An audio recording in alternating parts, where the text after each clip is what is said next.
जम्मू कश्मीर विधानसभा चुनाव के पहले चरण के लिए नामांकन पत्रों की जांच पूरी हो गई। वैध न पाए जाने पर इसमें कई नामांकन खारिज हुए।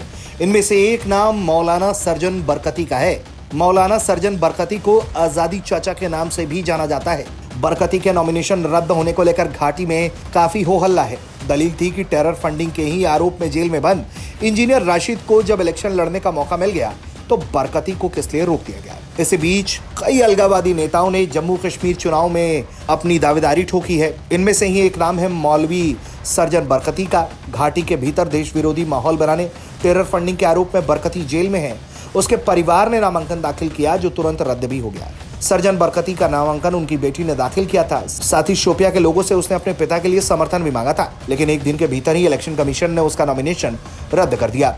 इस पूरे मामले में जो तुलना है वो कश्मीर के ही सेपरेटिस्ट लीडर इंजीनियर राशिद उर्फ अब्दुल राशिद से हो रही है। उत्तर कश्मीर से 2 बार एमएलए रह चुके राशिद बीते 5 सालों से यूएपीए के तहत तिहाड़ जेल में सजा काट रहे हैं। राशिद ने जेल में रहते हुए ही बारामूला सीट से दावेदारी ठोकी थी।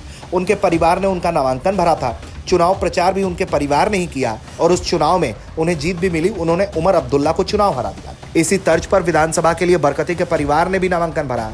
ये शख्स साल 2016 के प्रदर्शनों में सबसे बड़ा नाम था। हिजबुल मुजाहिदीन कमांडर बुरहान वानी की मौत के बाद घाटी, खासकर शोपिया और कुलगाम में काफी विरोध हुए थे जो 3 महीने के करीब चले। इस दौरान बरकती सबसे आगे रहा।